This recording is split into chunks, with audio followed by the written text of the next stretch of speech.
Good morning, chickadoes and chickadees. Today is November 16th, and this is your reading of today's assignment. So, we're looking at examining credibility, bias, and accuracy in text. So, basically, what this is saying is that when we look at an essay, an article, a speech transcript, or we listen to a speech, or even looking at advertisements, we're looking at commercials, we're looking at can we trust this person? Are they believable? Are they being honest and true? Is this a company that we trust, or do they have some shady business deals going on behind them? Bias meaning one-sided, meaning that they already have this predetermined mentality or a thought, pedagogy, way of thinking, beliefs behind them, that they already like you or they already don't like you. Think of it possibly with your best friends and your significant other. Sometimes, most times, best friends already do not like the significant other that you choose because you're too good for them. They are biased, they only want what's best for you. We take a look at grandparents and parents, probably why we don't ask for them as their as references when you're applying for a job. Yet they usually, companies ask for previous employers, coaches, teachers, because we're not supposed to have this bias towards you, this one way thinking of you. Parents, grandparents, they're supposed to like you. So they'll obviously say good things about you. They have this commitment to you, this bond with you, as other individuals who are not family, they could be a little bit more honest if needed. So we're taking a look at a person's bias when writing a speech or an article or marketing a product. What do they already have connected with this item or this text? And then accuracy, making sure their information is on point. I think in the last year or two, possibly even three, we've had this new term of fake news come into play because we have this uh, phenomenon of information being disseminated to people and it's just not true.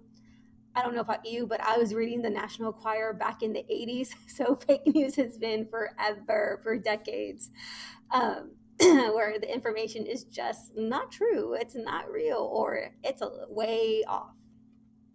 So the lesson objective today for you is I will examine text to determine whether the author is biased or objective so that I can evaluate whether the writing is credible. So the skill we want you to be able to walk away with today, which hopefully you already have, is that when you hear someone tell you something, when you read something on the internet or in a newspaper, or let's hear something on the radio, you can start thinking, should I trust it or should I not? Is this person believable, honest, trustworthy?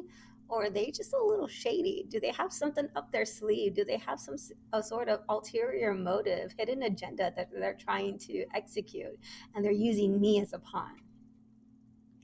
So step one, let me take that. So you're going to read the short article below and what surprised you in the text. So the article excerpt is Kawhi Leonard worried he's grown too accustomed to fancy hotel with free Wi-Fi. Bay Lake, Florida. Following his team's elimination from the NBA playoffs, Los Angeles Clippers star Kawhi Leonard was reportedly worried Wednesday that he had grown too accustomed to living in a fancy hotel with free Wi-Fi. All of these free soaps, free breakfasts, and an ice maker right down the hall. This is the kind of luxury I've never allowed myself before, said Leonard, lamenting how the team's defeat to the Denver Nuggets would impact his access to amenities such as fresh towels and his very own in-room coffee machine. I have a small black and white TV back at home, but I can't watch it from bed, and I certainly don't have four pillows. It's been pretty ideal for propping myself up and relaxing with some HGTV. I just hope I can fall asleep at night when I return to my mattress on the floor. At press time, Leonard had stopped by the breakfast buffet one last time to pocket a couple of danishes for the road. So looking at this excerpt, what I want you to do is this link here should take you to the full text and where it comes from, because that matters. What the source is, who is dispelling this information does matter. Think about it when you hear a rumor.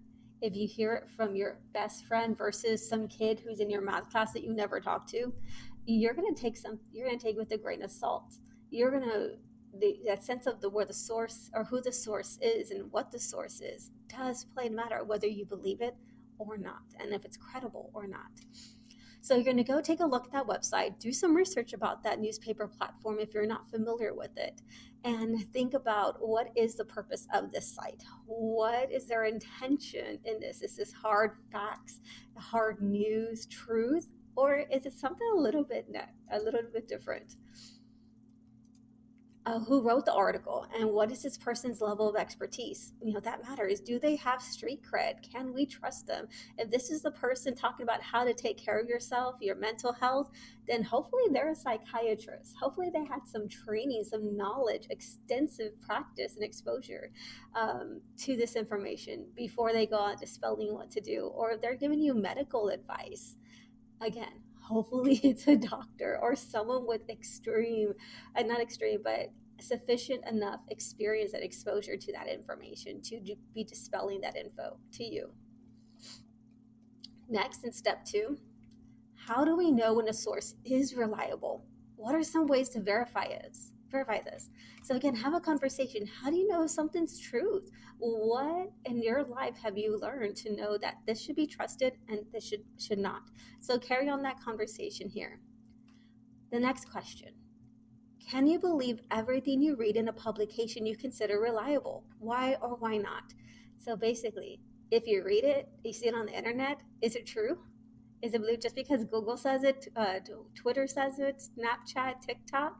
If it's on there, does it mean that it's true? Explain to me. Talk to me about that idea. And then the last question: could a reliable resource or reliable source also be biased? Can something that's reputable and trustworthy and factual and accurate also have a hidden agenda? Could they also have some ulterior motives behind the purpose or the dispelling of that information? Again, carry on that conversation. So in the top box, step 1, we're just focusing on the Kawhi Leonard excerpt and the newspaper platform that it comes from. And then the step 2 is focusing on reliability, credibility, bias, accuracy in general. All right, so like I said in the lesson video, try to stay away from one-liners. they're not um, they're not the best in the sense of, I want to see what you know. I want you to back up yourself. I want you to show yourself as a reliable source, someone who is credible and accurate and can carry on that conversation. Because one-liners, not good enough. You can do better. You are better. If you have any questions, I'm on the Zoom call, or you can send me an email. Have a good one, guys.